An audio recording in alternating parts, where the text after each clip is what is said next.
Hello, I'm Jeff Grimshaw, founder and executive producer of BNN, Bennington News Network. Welcome to the BNN exclusive political series, 5 questions for 5 select board candidates. And it's just that, 5 especially formulated 50,000-foot level questions so that you can get to know the candidates just a little bit better. Participating candidates include Gene Connor, Tom Jacobs, Jeannie Jenkins, Michael McDonough, and Don Miller.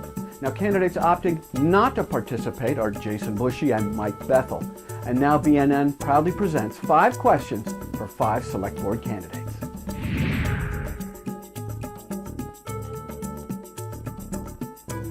I think about that, and I think it starts with a negative attitude. I think we have so much to be grateful for and so much to be proud of, but we tend to get bogged down in the negative.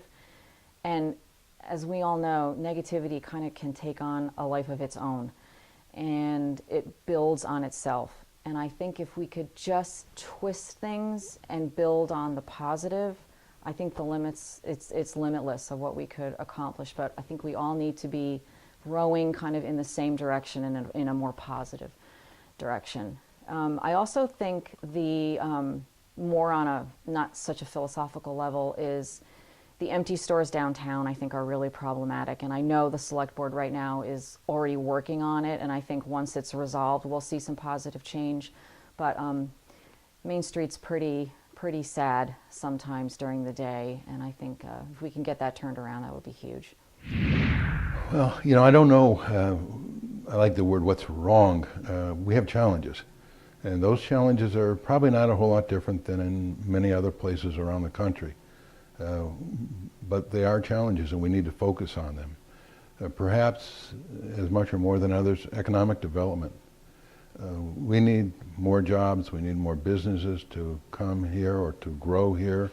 That goes back to the Vermont tradition, I think, and the creativity of the culture. That we have creative people who will create jobs and things.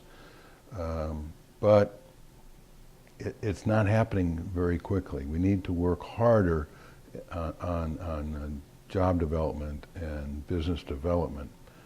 I would also say schools are a challenge. That's not necessarily a responsibility of the select board, but it's related. Anything that happens in the schools relates to the ability to draw and keep good people and good jobs in the community.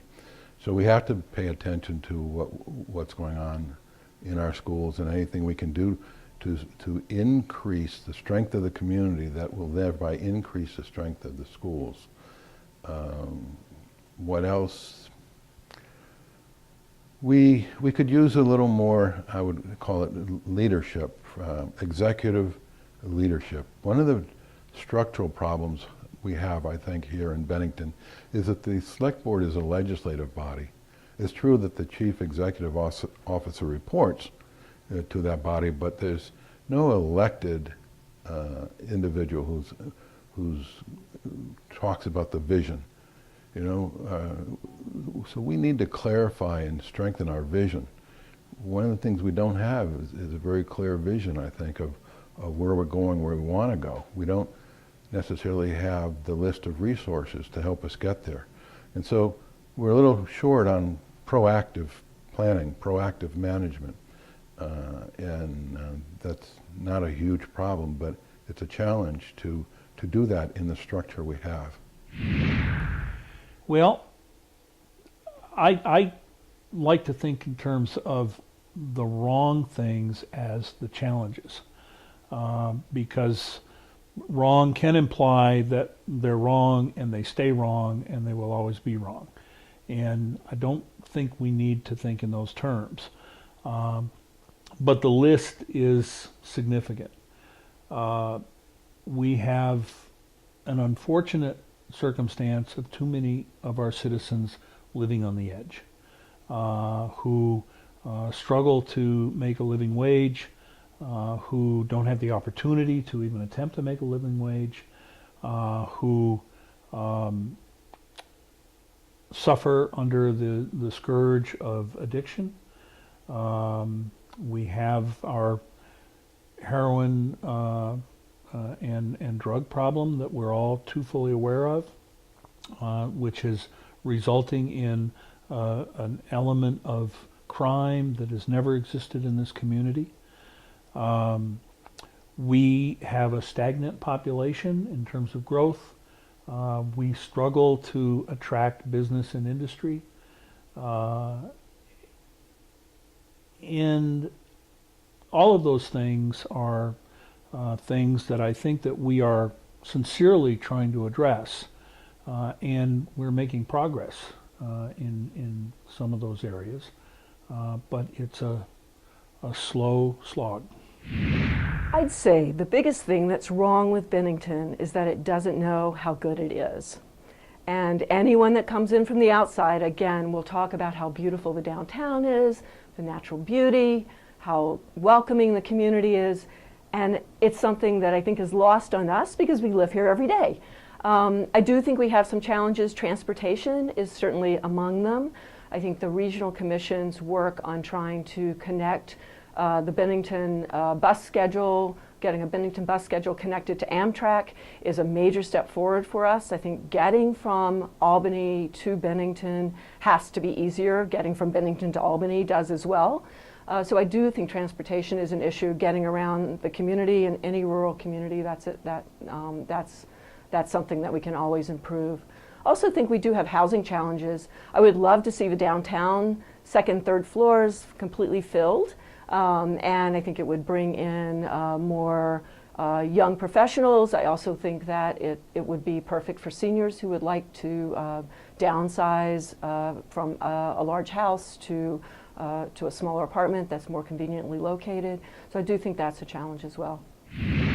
Sometimes, and I touched on it in my first part of the discussion, we get hung up with looking behind the trees for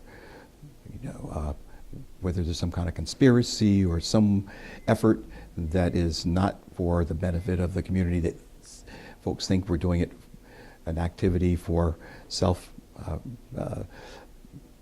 purposes. Lack of is that there's sometimes a pessimistic attitude that follows if too many people have that kind of attitude. Frankly, that's one of the concerns that I have. It's that some of the naysayers of the community, and there are not many, could distract from what we really need to do in the community. That's a pretty strong but obvious statement, and I think we have to look forward rather than trying to look and see if there's some kind of a conspiracy going on to take over the town, and that, frankly, it's not the case. We thank you for watching BNN's exclusive presentation of 5 questions for 5 Select Board candidates. We hope you have had the opportunity to get to know the candidates just a little bit better before the March 1st election. We urge you to exercise your hard-fought right to vote. We urge you to stay close to BNN all election day as we provide exclusive ongoing coverage. Now for BNN, I'm Jeff Grimshaw, and we will see you on Election Day, March 1st.